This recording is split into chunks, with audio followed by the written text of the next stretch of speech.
iHeart, get ready. Fantasy football is here. Welcome to the Scout Fantasy Show. ScoutFantasy.com is home to the Fantasy Football World Championships and the best players in the world. Real money winners giving their secrets to help you win. Now exclusively on iHeart. This is the Scout Fantasy Show with your host, the one, the only, Dr. Roto. Hey there, everybody, it's Dr. Roto. Get out the insurance cards, get out the copay. The office is open, my friends. All right, we're going to talk a little bit about yesterday. Well, a lot of it about yesterday. And we'll talk about tonight's big game between the Giants and the 49ers. And if you think that's a big game, you're crazy. But let's just talk about some injuries that happened yesterday. The Eagles, Ronald Darby, torn ACL, out for the year.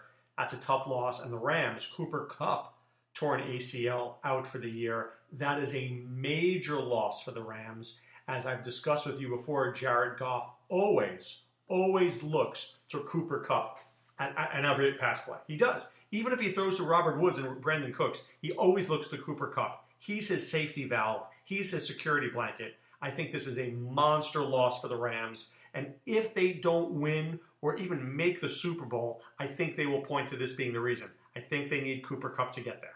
I really do. I think they need Cooper Kupp to get there. So let's take a quick look at the games here. The Bills play the Jets in possibly, I don't necessarily want to fire a coach midseason. I don't necessarily want to fire a coach in the middle of a game. I would have fired Todd Bowles at halftime. I swear to God. I would have gone down, fired him at halftime, and said, get out.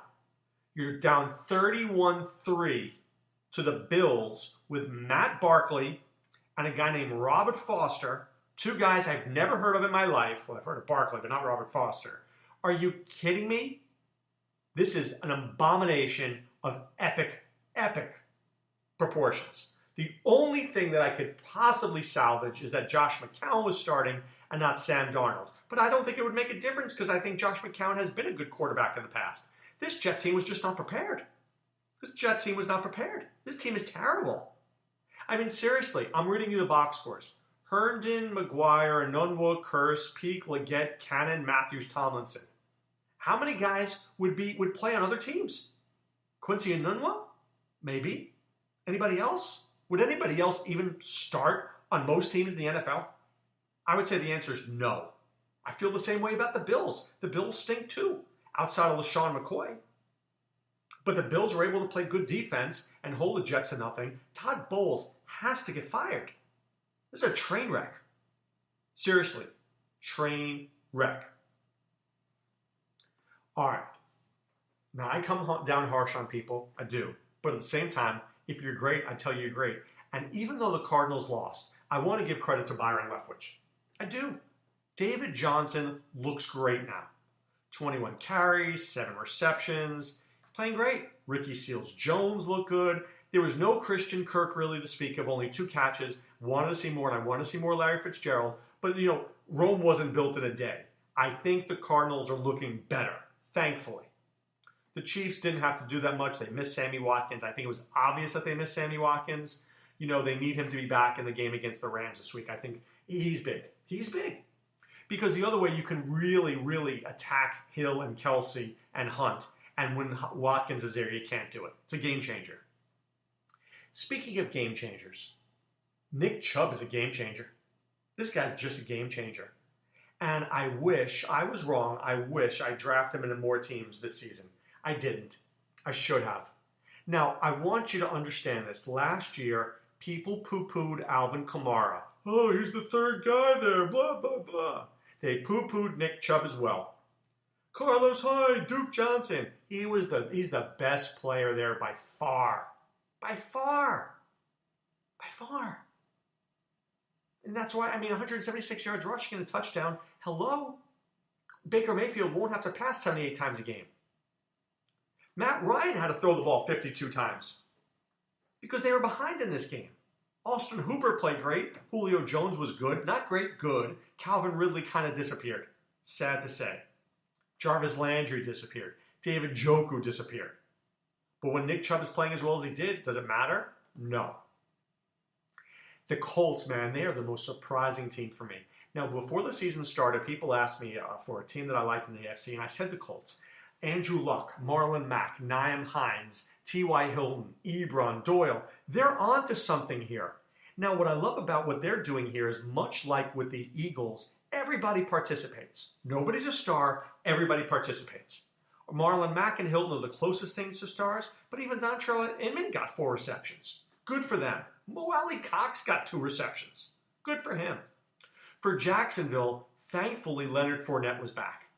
I mean, we've missed him. Touched the ball 29 times. So if you have Leonard Fournette and you held him all this time, good for you. Congratulations. But you know what let him down? The Jaguars' defense let him down. I mean, how many sacks? 0. How many interceptions? 1.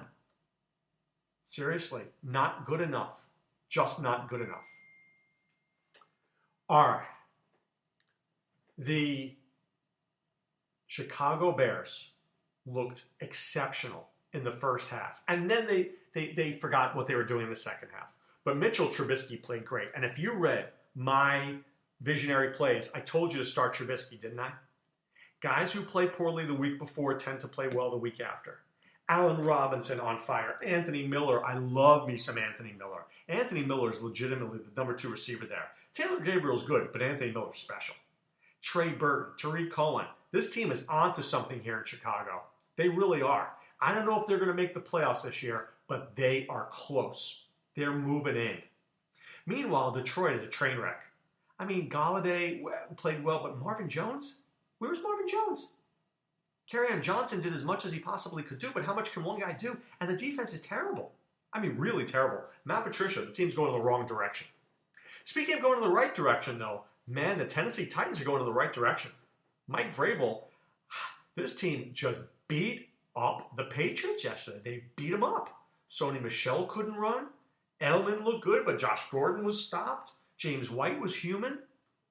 I mean, no Gronk was a big problem, but I thought Corey Davis was the best player on the field. Fantastic. Deion Lewis played well, and Derrick Henry, 2 touchdowns. If you kept him all year, congratulations. It paid off for you. Second only to Todd Bowles, the worst coaching job I saw yesterday is Dirk Cutter. Dirk Cutter, so years ago, and I may be wrong here, but I think I'm right, the Buccaneers fired Lovie Smith because they knew that Dirk Cutter was going to leave, and they didn't want Jameis Winston to have another offensive coordinator. They didn't want him to have a different guy. But basically, you got rid of a guy in Lovie who people liked for Dirk Cutter, who has never proven anywhere that he could be a head coach. And you know what? He sucks. He sucks. Ryan Fitzpatrick had 406 yards. Great. Any touchdowns? He had 35 yards rushing. Any touchdowns? They got the ball inside the red zone and they couldn't do anything with it. That's terrible. And the Redskins, man, they are brutal to play against because once they get into a lead, it's like they're the 4 corners offense in football. They just shut it down. They barely even play. 6-3, we're shutting it down.